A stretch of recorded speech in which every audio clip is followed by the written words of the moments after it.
এমন আত্মবিশ্বাস যদি প্রতিটা মেয়ের অন্তরে থাকে তাহলে হয়তোবা মেয়েরা দর্শনের হাত থেকে রেহাই পাবে। আর এমনটাই এখন বাংলাদেশে হওয়া উচিত।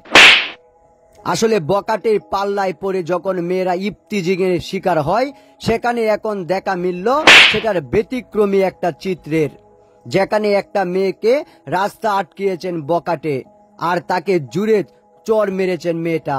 আর এই প্রতিবাদী বলে দেয় মেয়েরা এখন নিজেদেরকে সেভ করতে আত্মবিশ্বাসী।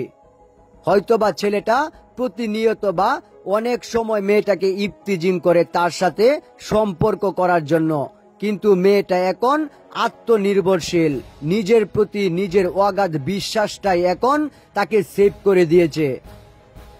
আর মেয়েরা যখন এই আত্মবিশ্বাস নিয়ে সামনে এগিয়ে যাবে তখনই হবে দর্শনের হাত থেকে মুক্তি।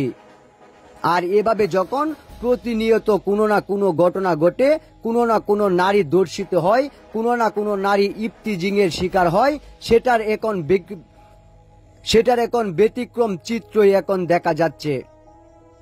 গ্রামে গঞ্জে যখন এখন বকাটের উৎপাত, ঠিক সেই মুহূর্তটাতেই এখন মেয়েটার আত্মনির্ভরশীলতা কেড়ে নিয়েছে অনেক মানুষের মন। আর মেয়েরা যখন এসব আত্মবিশ্বাস নিয়ে সামনে এগিয়ে যাবে তখনই দেশটা হতে পারে সুন্দর। আর এই ঘটনার মাধ্যমে আপনার বোন কিংবা যারা মেয়েরা রয়েছে স্কুল কলেজে যায় আর বকাটের পাল্লায় পড়ে অনেক অনৈতিক ঘটনা ঘটে, সেগুলোর হাত থেকে রেহাই পাওয়ার বর্তমান কারিশমাই হচ্ছে এটি।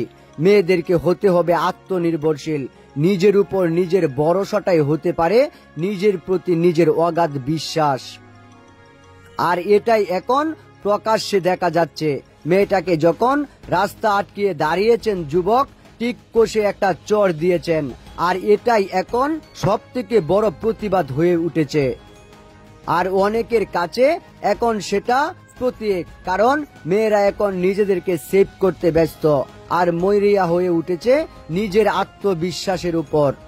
নিজের আত্মবিশ্বাসটাই নিজেকে সেভ করার সব থেকে বড় হাতিয়ার। আর এই হাতিয়ারটা যখন আপনি কাজে লাগাবেন তখন হয়তোবা আপনিও রেহাই পেতে পারেন। আপনার বোন কিংবা আপনার স্ত্রী কোথাও গেলে কেউ যদি ইফতিজিং করে কিংবা দর্শনের চেষ্টা করে, সেখানেও আপনি বেঁচে ফিরতে পারবেন যদি আপনার প্রতি আপনার বিশ্বাস অটল থাকে। আর এখনই আমাদের এই সম্পর্কের উতাল পতন শুরু। আর মেয়েরা যখন আত্মনির্ভরশীল এবং নিজের প্রতি বিশ্বাস রাখে তখনই হতে পারে এইসব থেকে মুক্তি। সমাজের বাস্তব চিত্রগুলা হতে পারে ভিন্ন রকম। আর এখান থেকেই মূল শিক্ষা নিতে হবে আমাদেরকে। এই শিক্ষাটাই হতে পারে আপনার বোনের জন্য সব থেকে বড় মন মানসিকতা কিংবা সাহসের। তাই আত্মনির্ভরশীল হয়ে বেঁচে থাকুন।